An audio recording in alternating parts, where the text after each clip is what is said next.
Syria में कत्लेआम मचाया गया। सीरिया से बहुत बड़ी खबर आ रही है। खबर यह कि अस्पताल पर घातक हमला हुआ है। एचटीएस और असद समर्थकों में खूनी संघर्ष इस वक्त जारी है। रिहायशी इलाके जंग का मैदान बन गए, सरेआम गोलीबारी हो रही है। और सीरिया में कहां मौत का खेल खेला जा रहा है, आपको ग्राफिक्स के माध्यम से बताने की कोशिश कर रहे हैं किस तरह से इस वक्त खून बहाया जा रहा है। जहां सबसे ज्यादा हिंसा हो रही है उसमें टार्टस, बानियास और लताकिया जैसे इलाके शामिल हैं।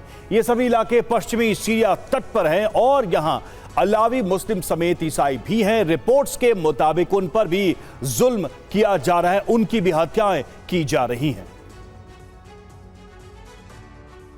तो ये देखिए, आपको हम ग्राफिक्स के जरिए दिखा रहे हैं कि कौन से वो इलाके हैं जहां पर ये अलावी मुस्लिम शिकार बन रहे हैं एचटीएस का और उनकी हत्या की जा रही है। हमारे साथ स्टूडियो में इस वक्त हमारे मेहमान जुड़े हुए हैं, उनसे बातचीत करेंगे। मेजर जनरल एसबी अस्थाना हमारे साथ डिफेंस एक्सपर्ट जुड़े हुए हैं।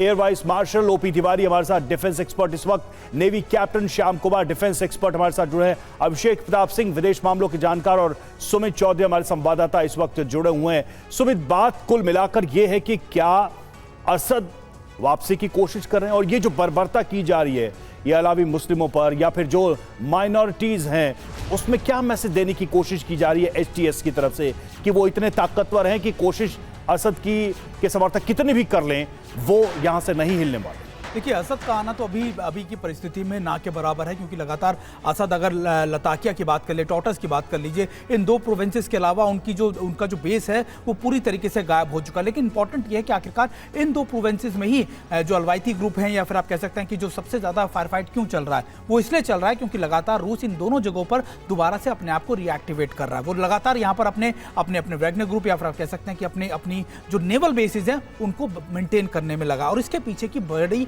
वजह भी है रवि, वो वजह यह है कि इजराइल अब चाहता है कि रशिया इस इलाके में बना रहे। एक पावर डायनामिक्स के तौर पर अगर आप देखें इस पूरे सीरिया के इलाकों को तो आप समझेंगे कि जब साउथ का इलाका इजराइल के पास आ जाएगा तो उसे ऐसे कोस्टल एरिया भी सिक्योर करने के लिए एक पावरफुल आप कह सकते हैं नेशन बियॉन्ड पावर टसल, ये जो आम लोगों की बर्बरता से हत्या की जा रही है, ये क्या मैसेज देने की कोशिश की जा रही है? आप क्या इवैक्यूएट कराने की कोशिश की जा रही है उन लोगों को जिनका मत अलग है?